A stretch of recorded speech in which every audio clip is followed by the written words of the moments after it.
हाँ, आज हम गणित में, अच्छा बताइए इसके पहले में क्या पढ़ा? आज हम पढ़ने जा रहे हैं सबसे पहले, देखना, सम संख्याएं। क्या पढ़ने जा रहे हैं? सम संख्याएं पढ़ने जा रहे हैं। सम संख्या बताएगा कोई सम संख्या है जिसमें जोड़ा बना जो दो से विभाजित हो जाए, जो दो से विभाजित, जो संख्याएं दो से पूर्णतया विभाजित हो जाती हैं उन्हें सम संख्याएं कहते हैं। क्लियर हो गया? या हम अपने गांव की भाषा में, मारिया, गांव की भाषा में क्या कहते हैं?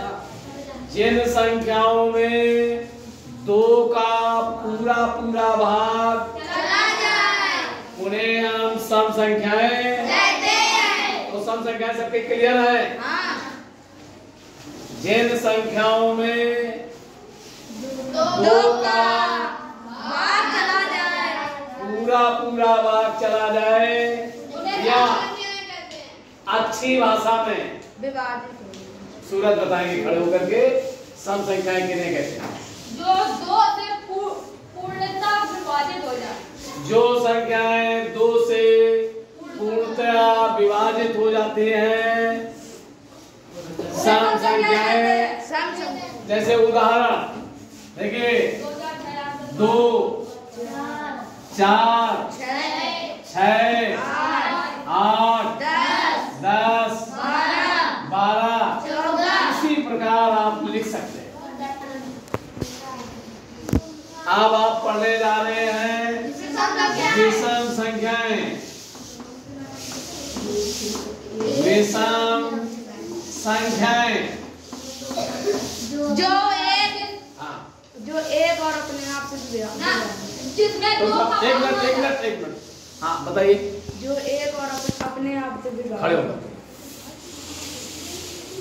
जो एक और अपने आप से विभाजित होती है उसे विषम संख्या बताइए। जो संख्याएं दो से पूर्णतः विभाजित उन्हें अमिता बताइए विषम संख्याएं।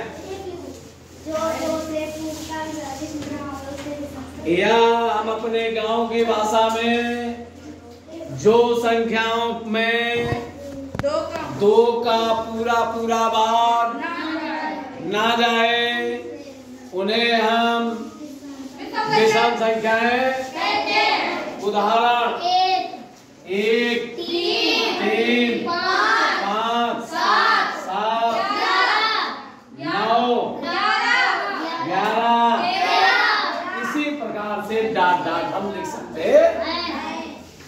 अभाज्य संख्याएं, अभाज्य संख्याएं, अभाज्य संख्याएं। अगर किसी को मालूम हो तो बताएं। हाँ बताइए। जो एक और सिर्फ अपने आप से कटे वो अनिकेत आप बता। जो एक और अपने आप से विभाजित हो जाए जो संख्याएं अपने आप स्वयं से, जैसे मान लीजिए 13 है तो 13 ही से, 7 है 7 से, और 1 से। जो संख्याएं स्वयं से तथा 1 से विभाजित होती हैं वो संख्याएं अभाज्य संख्याएं बताएं। 1 नहीं, 3, 13, 3। किसी को पता है सबसे छोटी अभाज्य संख्या? 2। सबसे छोटी अभाज्य संख्या 2 है, फिर 3 है, 5 है, 7 है, 11 है, बस है। डॉट डॉट डॉट डॉट इसी प्रकार हम लिखते चले सय आवाज संख्याएं। अब हम हेडिंग डाल रहे हैं सय अभाज्य संख्याएं। सय अभाज्य संख्याएं बता सकता है कोई? सय अभाज्य संख्याएं किन्हें कहते हैं? जिन दो संख्याएं, सूरज ध्यान से सुने, जिन दो संख्याएं यदि उनका मासापा एक आए, क्या है? महत्तम समाप्त एक हो, वो सह अभाज्य संख्याएं। देखिए 4 और नहीं 5 और 7, देखना इनका अगर महत्तम समाप्त और तक निकालो एक आएगा। 11 13 ये क्या कहलाएंगे? सय अभाज्य भाज्य संख्याएं। हेडिंग डालें भाज्य संख्याएं।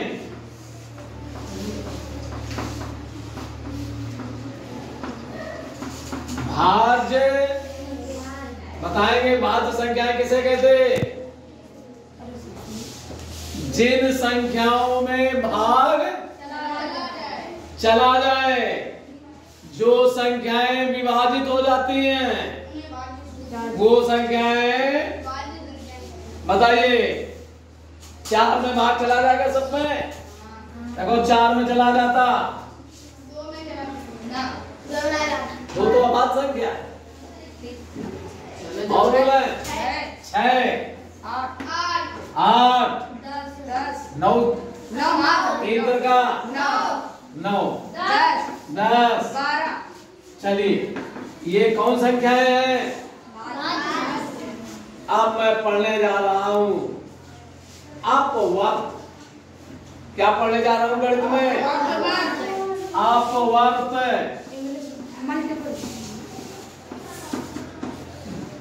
क्या पढ़ने जा रहे हैं? बताइए अपवर्त। अपवर्त जैसे देखना हम आपको 6 के अपवर्त बता रहे हैं। इधर लिखेंगे, क्या लिखेंगे इधर? अपवर्त। 6 में जिसका भाग चला जाता है वो अपवर्त कहलाता है। देखो 6 में 1 का चला जाएगा, 2 का चला जाएगा, 3 का चला जाएगा, 6 का चला जाएगा। तो ये 6 के अपवर्त है। 15 के अपवर्त बताइए।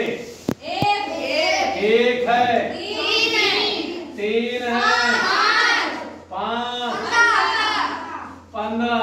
ये 15 के क्या है? क्या है? अब मैं पढ़ने जा रहा हूं अपवर्तक। क्या पढ़ने जा रहा हूं? अपवर्तक।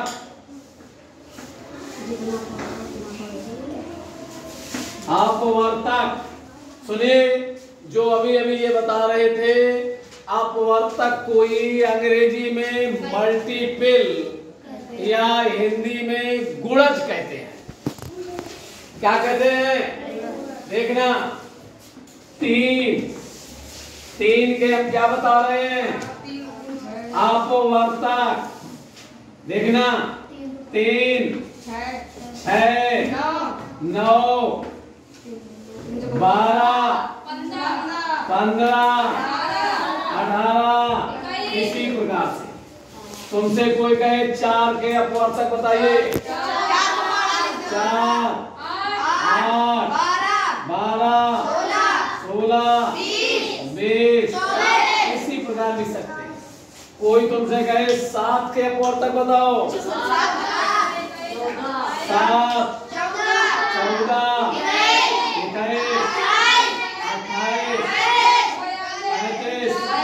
रुक जाइए। इसी प्रकार से हम अपवर्तक कितनी चीजें पढ़ी हमने?